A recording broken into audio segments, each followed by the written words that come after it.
Hello दोस्तों, कैसे हो आप सभी। आज मैं आपके लिए कहानी लेकर आई हूँ। जब माँ के मरने के बाद बेटों ने पढ़ी वसीयत तो उनके होश क्यों उड़ गई। कल्याणी जी अपने कमरे में बैठी बाहर रिश्तेदारों की बातें सुन रही थी और आंखों से आंसू झरझर बह रहे थे। उनके दोनों बेटे साथ में रहने को तैयार नहीं थे। रमन और नमन कितने प्यार से पाला था दोनों को। वह कमरे में लगी अपने पति की तस्वीर की तरफ देखकर कह रही थी, अब मुझे अकेला क्यों छोड़ गए। जब कल्याणी जी ब्याह कर आई, उनके पति रामलाल और उनकी माँ ने एक कमरा किराए पर ले रखा था और रामलाल जी सब्जी का ठेला लगाते थे। कल्याणी जी 4 बहनें और एक भाई था। बड़ी 3 बहन और भाई की शादी तो पापा ने जैसे तैसे कर दी थी, पर कल्याणी के विवाह से पहले वे चल बसे। फिर तो जैसे उसकी भाभी के पंख निकल आए हों। पूरा दिन बेड पर पड़ी रहती थी।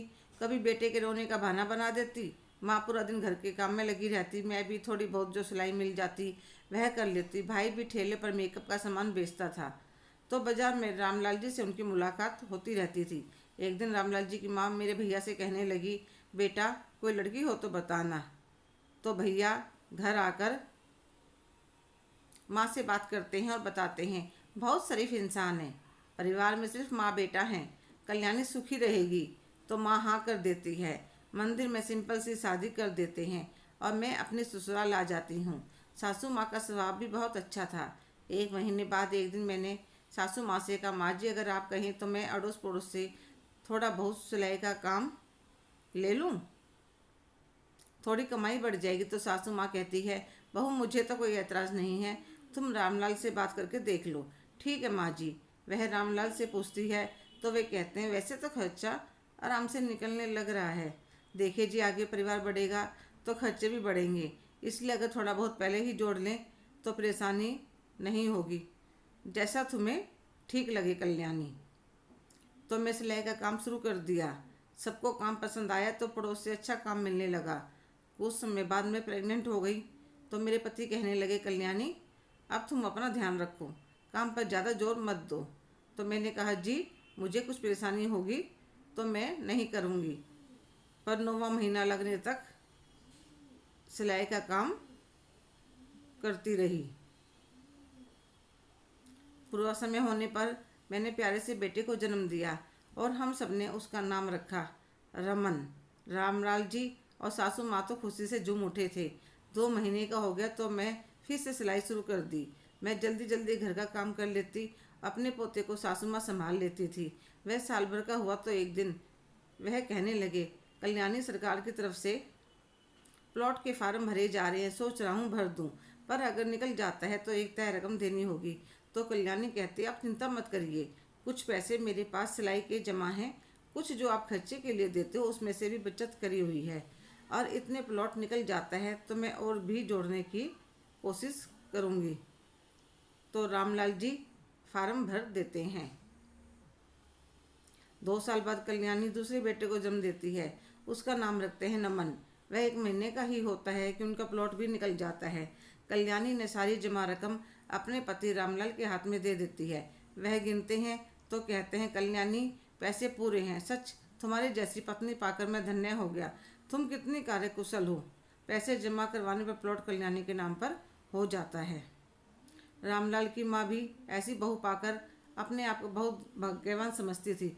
बच्चे धीरे धीरे बड़े होकर स्कूल जाने लगे तो कल्याणी ने सिलाई का काम और भी बढ़ा दिया और कुछ सालों में 2 कमरे, रसोई, बाथरूम अपने प्लॉट पर बना लेते हैं।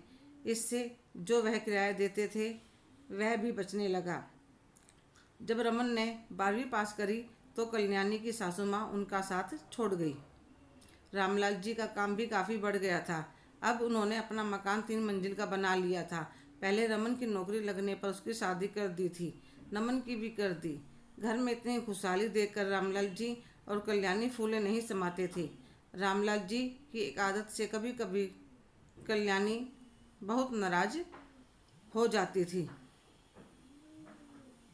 दोनों बेटों की नौकरी बढ़ आती, फिर भी घर के खर्चे के लिए रामलाल जी उनसे एक भी पैसा नहीं लेते थे, सारा खर्चा खुद करते थे। कल्याणी जी ने कई बार कहा भी कि थोड़ा बहुत बेटों से लिया करो, अपने पास कुछ जमा किया करो, थोड़ा बहुत पैसा अपने पास भी बचा कर रखना चाहिए। तो वे कहने लगते, हमें क्या करना है पैसा बचाकर, बेटे बढ़िया कमाते हैं, घर में बहू है, पोता पोती हैं, क्यों चिंता करती हो। एक दिन रात को ऐसे सोए कि सुबह उठे ही नहीं। मेरी तो जैसे सारी दुनिया ही उजड़ गई। सारी रिश्तेदारी इकट्ठा हुई, रोना पीटना, बहू बेटे मेरे पास बैठे रहते, पूरा ध्यान रखते। 2 महीने हो गए, धीरे धीरे सब नॉर्मल होने लगे। थोड़ा समय ही बीता था कि दोनों बेटों बहुओं की आपस में लड़ाई होने लगी, क्योंकि घर खर्च करने की किसी को आदत नहीं थी ही नहीं। एक दिन कहने लगे, यह मकान बेच देते हैं, अपना हिस्सा लेकर जिसका जहाँ दिल करे वहाँ रहे, अपने हिसाब से खर्च करें। कल्याणी जी अपने कमरे में बैठे रामलाल जी की तस्वीर की तरफ देखने लग रही थी। एकदम से 2 मिनट के लिए उनकी झपकी लग गई, तो उन्हें ऐसा लगा रामलाल जी उनके पास बैठे हैं और कह रही हूँ, कल्याणी तुमने तो जिंदगी में कभी हार नहीं मानी। कैसी भी परिस्थिति आई हमेशा अपनी सोच सूझबूझ से उसका समाधान निकाला, तो आज ऐसे हताश क्यों बैठी हो। उठो, समस्याओं से भागो मत, जो है उसका मुकाबला करो। और कल्याणी एकदम से आँख खुलती है। सामने कोई नहीं था। उन्हें नॉर्मल होने में 5 मिनट लगते हैं, फिर कुछ फैसला करके बाहर आती है। सभी रिश्तेदार उनकी तरफ देखकर कहते हैं, कहिए आपकी क्या राय है। आपके बेटे मकान को बेचना चाहते हैं और मिलने वाली रकम के 2 हिस्सा करना चाहते हैं।